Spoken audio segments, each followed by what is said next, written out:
За би төрөөхөн бодлоо энэ тагнуул хүн алуурчин байд юм байна гэж. Тагнуулчид одоо алуурч дуулж хорьсон байна. Тэгээ яагаад алуурчд байдаг юм бэ гэж. Тэгээ тагнуулчдыг судалж үзлээ.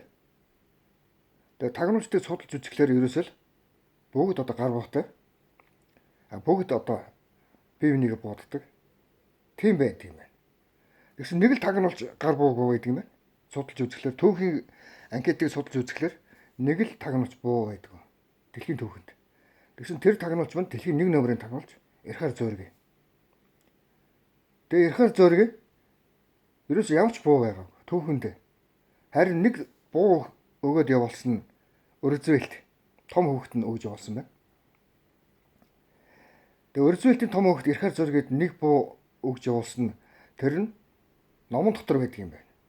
За бид бүхэн номыг мэднэ. За нэг 358 хуудастай 400 орчим хуудастай зузаан номын дотор одоо нэмхэн одоо жижиг гар буу байна гэж боддоо. Тэгээ энэ бууг Эрхаар Зөөргий ерөөс ашиглаагүй. Ер нь ойролцоогоор бол дунд зэргийн гар утасны хэмжээс арай бага. За нэг 14-5 см урттай 11 см одоо өргөнтэй ч юм уу да. 12 см өргөнтэй ч юм уу. Тийм одоо гар буу байна л да. Гэхдээ 11 см урттай гэдэг нь үнэн байх л та. Ер нь бол тэгээд дунд зэргийн гар утасны хэмжээтэйг ойлгохгүй юу. Тэгээд нэмхэн бол бас л нэмхэн байгаа л да. Тэр бол 1 см хүрхээгүй үед байна. Тэгээд тэр гар бууг ерөөсөө хэрэглээгүй. Суманж байсан байна. Өөрөө ч хэрэглээгүй. Өөрт нь хэд хэдэн янзын гар буу байдаг. Ерөөсөө хэрэглэж байгаагүй.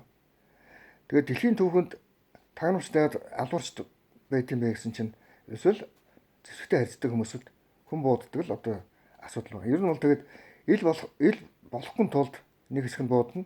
Нэг хэсэг нь ил болгохын тулд бууддаг. Буудал цааныг одоо олон улсын түүхэнд бол тагнуулчдын үйл явдалтай холбоотой тайлбарлагдаж байгаа. Тэгээд нэг л хүн гар буу ерөөсөө эзэмсэж байгаагүй. Тэр нь Эрхаар Зөөргий өөрөө. Тэгээд Эрхаар Зөөргий өөрөө гар буу эзэмших эрх нь бол 1 номерт бичигддэг. Дэлхийн одоо мэрэгэн буучин чагсаалтыг тэр бүлдэг. Тэгээд Эрхаар Зөөргий өөрөө жинхэнэдээ бол эрээрх өөрөө байгаа. Маршал Эсмус эрээрх. Тэгээд энэ хүний гар буу нь хаанаа байд юм бэ гэсэн чинь гар нь байд юм байна. За гараараа хүн буудчихж шít. Өөрөө буудуулж аваад босч ирээд. Тэгэд нөгөө өөрийн буудсан хүнийг өөрийнхөө гараар буудчихдаг. Тэр хүнийг л Эрхаар Зөөргий гэдэг юм байна. Тэгэд Эрхаар Зөөргийгийн нэрийг эр гэж бичээд хад гээд эр хадтай зоригтой залуу байсан шүү гэж хүмүүс тэгж одоо нэрлсэн байна Эрхаар Зөөргийгийн нэрийг. Тэгээ Эрхаар Зөөргий өөрөө боолд эрхэн хатаагдсан. Уртлын туг нь Пүүшгэн. Пүүшгэн өөрөө ягаад өхүүлсэн маягаар одоо найрагдлалтаа бичсэн бэ гэсэн чинь түүхэндээ бол энэ хүн өхөж байгаагүй. Ганцхан хайр сэтгэлдээ өөрөө армантаг маягаар өгч байсан түүхийг л Пүүшгэн өглөө гэж ойлгож болох нь шүү дээ. Тэгэхээр Пүүшгэн өөрөө амьдралдаа ерөөсөө өхөж байгаагүй. Ганцхан цохол дээр нас урсан гэж ойлгох хэрэгтэй.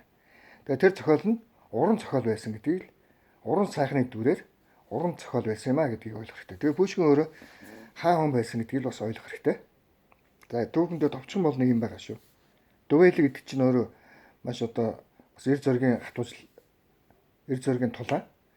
Тэгвэл дүвэйлд одоо Пүүшгэн өөрөө ялж үүдэг. Тийм л одоо түүхэн хувь заяа байдгаа гэдгийг ойлгох хэрэгтэй.